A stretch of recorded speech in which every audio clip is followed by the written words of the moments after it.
Fala galera, espero que todos estejam bem. Então vamos chegando aí à parte final do nosso trabalho e ela começa da seguinte maneira: ao apagar das telas, a medicalização do corpo desaparece? Bom, é uma questão que a gente vai abordar agora no final e vamos trocar uma ideia sobre as discussões. Então, se você não viu as discussões, segue aqui em cima o vídeo das nativas imigrantes digitais e a metodologia também para saber como que a gente chegou lá. Então galera, para onde vai a medicalização do corpo quando as telas se apagam, as baterias se esvaem e as redes perdem lugar para o mundo real, para um mundo não digital? Para onde que vai tudo isso? Então, fazendo uma alusão à frase dos Lanternas Verdes da DC Comics, no dia mais claro, na noite mais densa, a medicalização continua seu processo de subjetivação do sujeito. O que eu quero dizer com isso? Que independente das mídias digitais, elas estarem muito presentes no nosso cotidiano, a medicalização, ela também está fora, ela está na sociedade, ela está em outros processos, ela não está apenas dentro dos bytes da rede digital, ela tem outros procedimentos, ela envolve toda a sociedade e é um fenômeno que a gente pode dizer que ele se torna um paradoxo,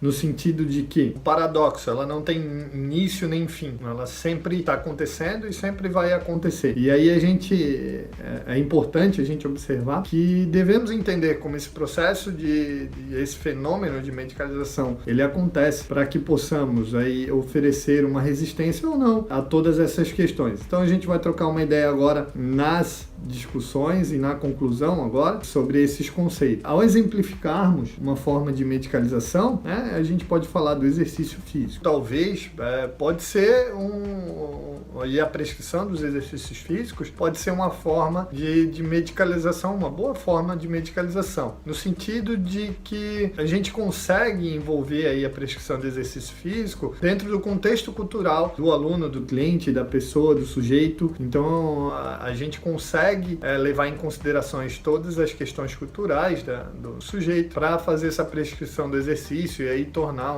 uma forma de medicalização talvez mais branda. Mas isso é uma questão que é para ser discutida em outros estudos.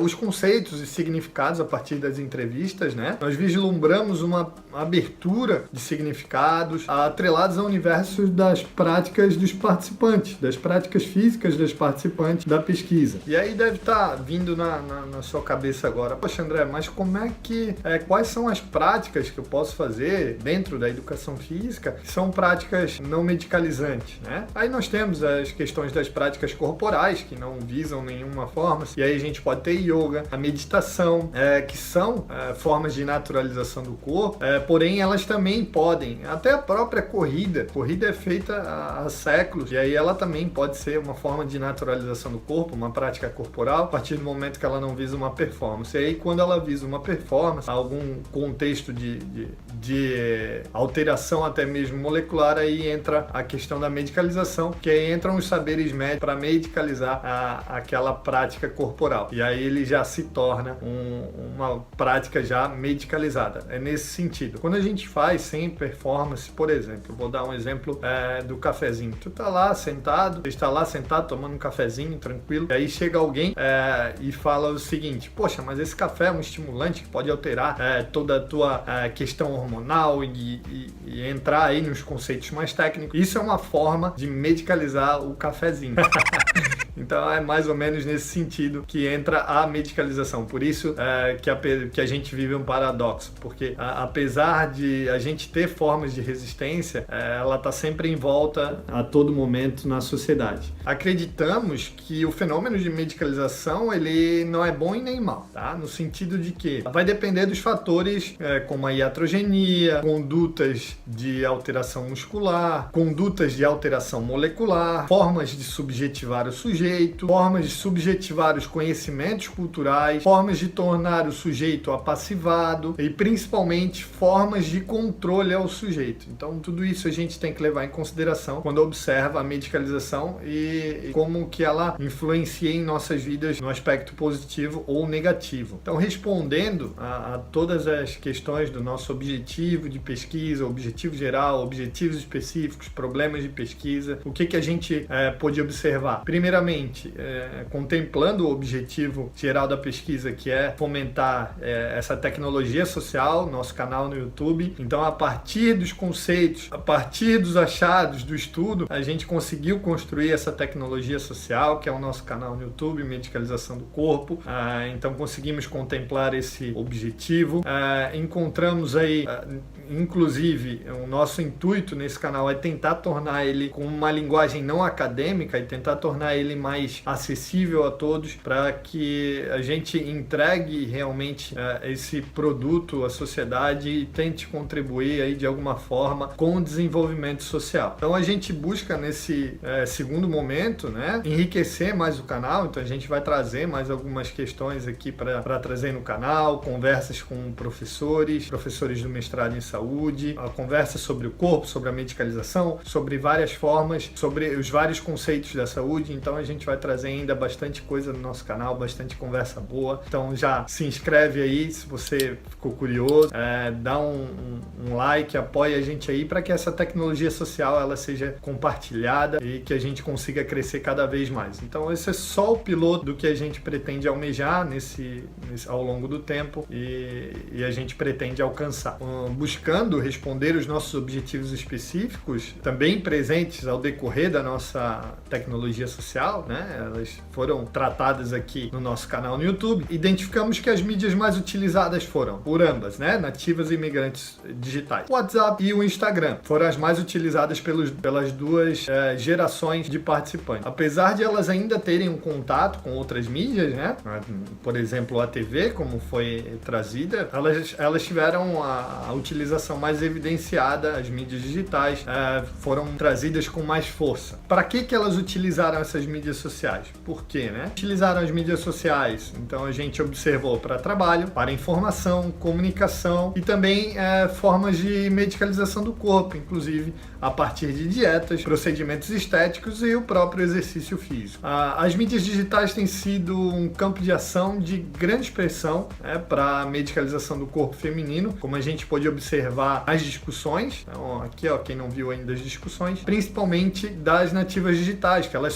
sofreram uma pressão maior no sentido de padronização de um corpo e a partir da medicalização para que ocorra essa padronização de corpo. Então, as nativas digitais sofreram um pouquinho mais com essa questão de medicalização do que as imigrantes, que já oferecem aí alguma resistência a esses processos de padrões corporais. Observamos aí, então, que a influência da mídia digital, ela ocorre por conta de atores envolvidos no meio das práticas físicas, né, vinculadas à saúde e estética, como, por exemplo, as digital influencers, médicos, nutricionistas, praticantes de exercícios físicos no geral e principalmente as inteligências artificiais, no sentido de que quando elas entravam em um determinado link, como as imigrantes digitais falaram, já ia te direcionando a outras situações, e aí a gente vai trocar uma ideia um pouquinho mais à frente sobre isso. Segura aí. No recorte cultural, as nativas digitais passaram por um processo medicalizante diferente das imigrantes digitais nas mídias digitais. As nativas digitais trouxeram mais essa pressão de padrão de beleza, enquanto as imigrantes digitais ofereceram aí uma resistência a isso. As imigrantes digitais, elas buscaram utilizar mais as mídias digitais para estarem informadas e atualizadas, o que nos chama atenção,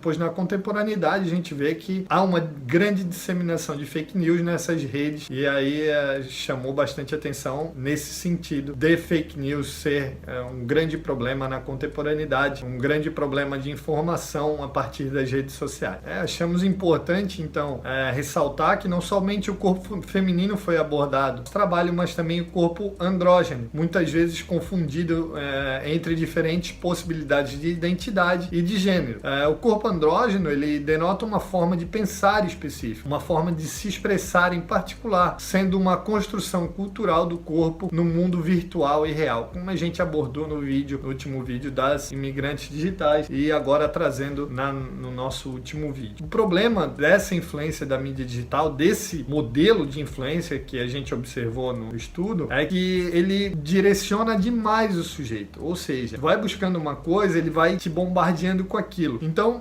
tu entra num funil onde você acaba vendo só o que você quer quer ver e acaba esquecendo outras maneiras de se pensar, outras maneiras de ver o mundo, outras possibilidades que você pode encontrar. Então esse modelo de inteligências artificiais das redes sociais, principalmente, onde fica te direcionando só o que você quer ver, claro, com o intuito que você fique mais tempo nas redes sociais, isso parece ser um fator bem complexo e complicado na sociedade a partir do momento que você só vê aquilo, só vê aquele tipo de informação, só vê aquele tipo de produto e ele vai direcionando, vai te bombardeando só com aquelas informações, e aí a gente fica sem observar outros pontos de vista, outros contrapontos, outras formas de observar o mundo. E isso é muito perigoso. E o que diz respeito aí às nativas e imigrantes digitais, fica evidente que apesar da classificação geracional, né, serem classificadas aí por aspectos temporais, as características que elas exercem são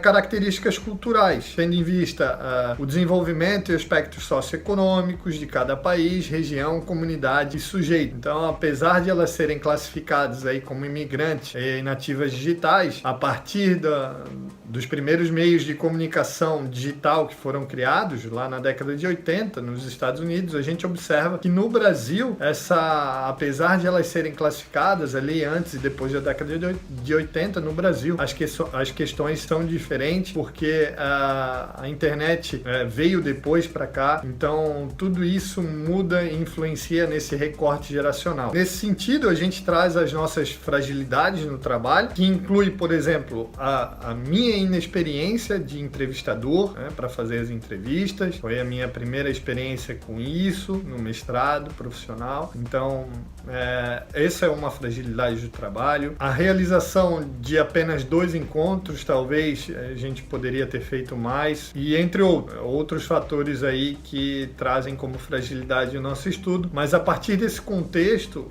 em busca de mais significados, nós necessitamos de mais estudos sobre a influência da mídia, principalmente da mídia digital, no corpo feminino, a medicalização e a mídia na contemporaneidade e novas tecnologias sociais para que a gente consiga desenvolver e entregar cada vez mais à sociedade a nossa produção acadêmica e assim contribuir com o desenvolvimento social. Então é isso aí, galera. Espero que tenham gostado. O trabalho, ele tá mais detalhado aqui. A gente buscou fazer uma síntese, né? Como a gente falou sempre em alguns vídeos, buscamos aí fazer uma síntese do trabalho para deixar ele mais simples, mais claro e mais objetivo, principalmente. Então, o trabalho escrito, sempre vou deixar o link nos vídeos, né? E todas as referências a gente sempre deixa nos vídeos. Então, a gente buscou realmente trazer um pouquinho do trabalho para cá, para mídia digital, e aí a gente vai dar continuidade com conversas com professores, doutores e assim por diante. A gente vai trocar bastante ideia ainda nesse canal. É um projeto a longo prazo, é uma tecnologia social a longo prazo que a gente pensa em desenvolver cada vez mais e torná-la cada vez mais forte. Então, galera, muito obrigado para quem acompanhou até aqui, obrigado a todas as participantes do nosso estudo, da nossa roda de conversa. Foi muito importante, esse trabalho só saiu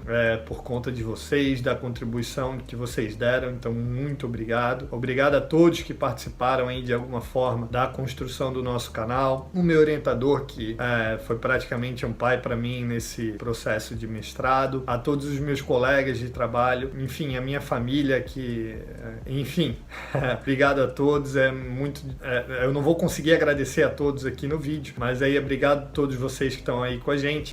Deixem seu comentário, vamos dar continuidade no canal aí e vamos trocar bastante ideia. Nos acompanhem, se inscrevam. Forte abraço a todos, galera. Valeu!